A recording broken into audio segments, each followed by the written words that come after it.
So, you have another assignment. This time, you're trying to create your references and citations in APA style, but some of the material that you used came from lectures you attended, an interview you conducted, a phone or email conversation you had with someone, or any other direct communication that hasn't been published anywhere else. What do you do? Hi, I'm Sarah, and this is Writing Rescue, a videocast designed to help you write, or maybe mark, school papers whether you're in university, college, or high school. First, make sure that you've seen episode 1 of this video series on the basics of citing in APA style. Now, lectures, interviews, emails, and other things like them are called personal communications. That means that they came from some form of direct communication that you had with someone, and there isn't a place where somebody could find a record of what was said.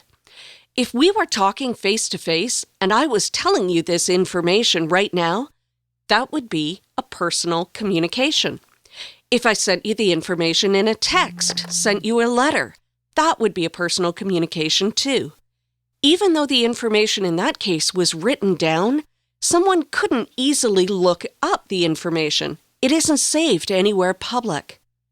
Now, if there is some kind of written document or archived recording of the material somewhere, then you would cite it just as you would any other article, with the name of the person who created the document or who recorded it in the author position. But let's say there is no document and no recording. There's no way that anyone can look up what someone said to you. That's when you cite the information as a personal communication. And here's how you do it. Let's say that I got an email from the producer of this show, Rich Goyette, on September 25th of 2015. If I wanted to cite his information in a paper, I'd write this. So there are a few things that I want you to notice here that are really different from a standard citation. First, you don't just use the person's last name. In a personal communication, you use the person's initials as well. If you just know the person's first name, you just put in that initial, but if you know the person's middle name or middle names, you can put in those initials too. Next, note that you actually write out the words personal communication. I'll explain the reason for that in a minute. And finally, notice that this is one time when you don't just use the year in a citation, you actually provide the full date of the conversation that you had. Now, what do you put on the reference page? Well, you don't actually put anything on the reference page. A reference page is there so that your reader can go and look up the sources that you use to create your paper. In the case of a personal communication, there's nothing for them to look up. That's why you have to put the words personal communication in the citation, to explain to your reader that they aren't going to be able to find the information anywhere else. They basically have to trust you that the person really did say what you are claiming they said. It's also why you need the person's initials. It gives the reader a better understanding of whom you were actually talking to.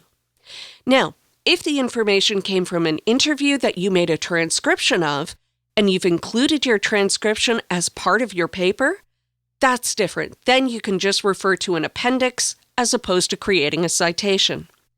If the information came from a letter between two people and it's available in an archive somewhere, then cite the author as the person who actually wrote the letter, give the year, and create the reference noting where somebody can find the archived document. But what about lecture notes and handouts that you receive in class from your instructors? For that, I strongly recommend that you talk to your professor or teacher. Sometimes, teachers will want you to write a paper and refer to something that they said in class, or refer to their lecture notes. If the professor has published the lecture notes online, you could cite those notes as a web page and put them on your reference page. But some professors don't post lecture notes, or they only post them for a short amount of time, so these are not really available to someone who's reading your paper.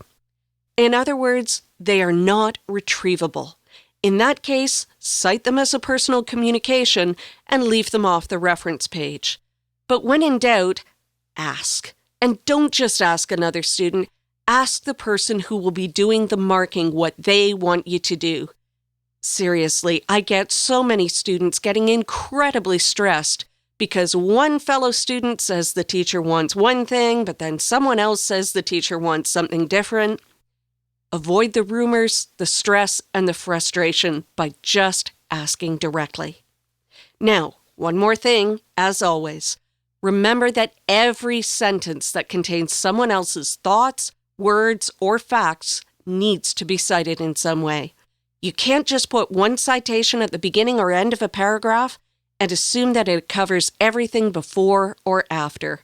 That's a lot of citations. So, be sure to use a mixture of parenthetical citations and signal phrases to make sure that your paragraphs flow well. So there you go, how to cite a personal communication. Be sure to check out some of our other episodes on citing different sources. Thanks for watching, and good luck with that assignment.